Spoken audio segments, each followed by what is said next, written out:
Hi everyone. இன்னைக்கு என்னென்னா சாப்பாட்டுக்காக சண்டை போட்டக்காக தான் பார்க்க போகிறோம். மாமியாவுக்கும் மருமகளுக்கு இடையான சாப்பாட்டு சண்டை. ஒரு நாள் இப்படித்தான் மாமியார் மருமகிட்ட இப்படி கேட்டாங்க. மருமகளே, சாப்பாடுக்கு ஏதாச்சும் இருந்தா எடுத்துட்டு வாமா. ரெண்டு பிளேட் எடுத்துட்டு வாமா. முக்கியமா அந்த ஸ்வீட் இருந்தா எடுத்துட்டு வாமா. வேகமா போயிட்டு வரியாமா. இப்படி கேட்டதுக்கு மருமகள் பதில் சொன்னா, அத்தகாரோ, உனக்கு ஆல்ரெடி வயசாயிருச்சுல, எதுக்கு தேவையில்லாம இவ்வளவு சாப்பிட்டு இருக்கீங்க? கொஞ்சமா சாப்பிடுங்க, இல்லைன்னா எதுனா சுக்கிக்கிற போது பார்த்து இருங்க, சரிங்களா? மருமக சொன்னதுக்கு மாமியா கோவமா இப்படி சொன்னா, ஏய், யாரை பார்த்து இப்படி சொல்ற? உனக்கு என்ன தெரியும் நான் சாப்பிட்றத பத்தி? நான் எவ்வளவு சாப்பிடுவேன் தெரியுமா? எல்லாமே விட நான் தான் முதல்ல சாப்பிடுவேன். உனக்கு எனக்கு போட்டி வச்சு பார்ப்போமா? வா, வீட்டில் இருக்க எல்லா சாப்பாடையும் விடு, உனக்கு எனக்கு போட்டி வச்சு பார்ப்போம். யார் அதிகமாக சாப்பிட்றான்னு பார்ப்போம். ரெண்டு பேரும் மாற்றி மாற்றி சண்டை போடுறப்ப பாலமுருகன் அங்கே வந்தாரு. நிறுத்துங்க, என்ன சண்டை போட்டுட்டு இருக்கீங்க? கொஞ்சம் வாயை மூடுங்க. ரெண்டு பேர்த்துக்கும் எவ்வளோ நாள் தான் சொன்னாலும் கேட்கவே மாட்டேங்குது. உங்கள் ரெண்டு பேர்த்துக்கு அதுலையும் ஒழுங்கா இருக்க மாட்டுறீங்க. சரி, இப்போ என்ன உங்கள் ரெண்டு பேர்த்தில் யார் அதிகமாக சாப்பிட்றது, யார் ஃபஸ்ட்டு வர்றது தானே இது? பக்கத்து தெருவில் ஒரு கடையில் போட்டி வச்சுருக்காங்க. யார் அதிகமாக சாப்பிட்ற போட்டி. அதிகமாக சாப்பிட்றவங்களுக்கு 5000 ரூபா தருவாங்களாம்.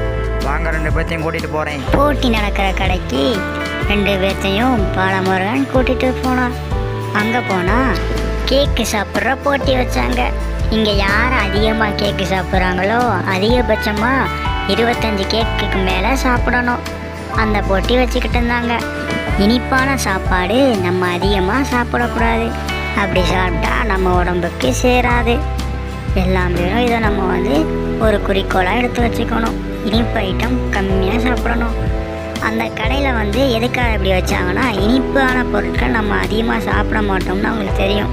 அது மணிக்கு தான் இங்கே வச்சுருந்தாங்க. மாமியாவும் மருமகளும் சாப்பிட்டுக்கிட்டே இருந்தாங்க. ரெண்டு பேரும் யாரை ஃபஸ்ட்டு வருவாங்கன்ட்டு சாப்பிட்டுக்கிட்டே இருந்தாங்க. அவங்களால முடிஞ்ச அளவுக்கு சாப்பிட்டாங்க. அத்தை அவங்களால கொஞ்சம் தூரத்துக்கு மேலே சாப்பிட முடியலை, ரொம்ப கஷ்டப்பட்டாங்க. அவங்க வேறு வயசானவங்க. அவங்களால முடிஞ்சதை ஒரு 20 சாப்பிட்டாங்க. அதுக்கு மேலே சாப்பிட முடியல. அவங்க எந்திரிச்சு போய் தனியாக நின்ட்டாங்க. ஆனால் மருமகள் சாப்பிட்டுக்கிட்டே இருந்தாங்க. 25க்கு மேலே சாப்பிட்டு அவங்க தான் வின் பண்ண போகிறோம்ட்டு அவங்களுக்கு தெரிஞ்சு போச்சு. அந்த மாமியாவும் அப்படியே பார்த்தாங்க, இவங்களை வின் பண்ண முடியலையே, என்ன பண்ணுறது அப்படின்னு சொல்லிட்டு அப்படியே பிளேட்டை மாற்றி போடுற மணிக்கு ப்ரைஸ் கொடுக்குறப்ப பேசிக்கலாம் அப்படின்னு சொல்லிட்டு விட்டுட்டாங்க. மருமகளே, எனக்கு ஆல்ரெடி தெரியும் நீ தான் ஜெயிப்பேன்ட்டு. அதுக்காகத்தான் அமைதியாக இருந்தேன். உனக்காக போட்டி போடுற வரைக்கும் சும்மா நடித்தேன். ஒன்றும் கவலைப்படாத. இப்போ ப்ரைஸ் கொடுக்க வந்துடுவாங்க. 5000 ரூபா கொண்டுட்டு வந்துடுவாங்க. அதோட வாங்கிட்டு வீட்டுக்கு போயிடலாம் வேமா. அத்தகாரு, நீங்கள் இப்படித்தான் சொல்லுவீங்கன்னு ஆல்ரெடி தெரியும். சரி, அப்படியே சமாளிக்காதீங்க. விடுங்க.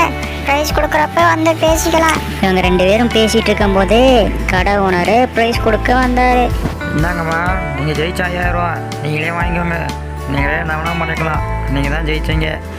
கடை ஓனரும் அந்த 5000 ரூபாயை ஜெயிச்ச மருமகிட்ட கொடுத்தாரு. அதுக்கப்புறம் தான் கடை ஓனர் ஒரு டெஸ்ட் வச்சாரு. சரிம்மா, உன் காசு எங்கம்மா? சாப்பிட்டேல, அந்த காசை கொடுமா. ஆல்ரெடி லேட் ஆயிடுச்சு. வெளியே வேறு நிறையா பேர் வெயிட் பண்ணிட்டுருக்காங்க. வேமா காசை கொடுமா. கடை ஓனரு மாமியா கிட்ட காசு கேட்டார். சாப்பிட்ட காசு. எதுக்குங்க காசு? இது ஃப்ரீ தானே, எதுக்கு காசு கொடுக்கணும்? போட்டி தானே நடத்துறீங்க, வேறு எதுமா? இவங்க ரெண்டு பேரும் மாற்றி கேட்டதுக்கு கடை ஓனர் இப்படி சொன்னார். ஏம்மா, நீங்கள் சொல்கிறதெல்லாம் கரெக்டு தாம்மா. இது போட்டிக்கானது தான். ஆனால் ஜெயிச்சவங்களுக்கு ப்ரைஸ் கொடுக்குறோம். தோற்றவங்க சாப்பிட்டதுக்கான பில்லை கொடுக்கணும்ல, அதுதானே சரி. சரிங்க ஓனர், எவ்வளோ காசு? இதுவாம்மா, அது 10000 ரூபாம்மா. அவங்க மாமியா 10000 ரூபாய்க்கு சாப்பிட்ருக்காம்மா. அதை கட்டிட்டு கிளம்புங்கம்மா. 10000 ரூபாயா? அது எங்கள் அத்தை பாத்திரம் துளக்கியே சம்பாரிச்சு உனக்கு கொடுப்பாங்க. நான் கிளம்புறேன், என்னைய விட்ருங்க ஆலசாமி. மாமியாவை மாட்டி விட்டுட்டு மருமக தப்பிச்சிட்டான். அதுக்கு தான் சொல்லுறோம், யாரையும் நம்பவும் கூடாது, யாரு மேலேயும் பெட்டு கட்டக்கூடாது. சப்ஸ்கிரைப் பண்ணிடுங்க. நான் வரேன்.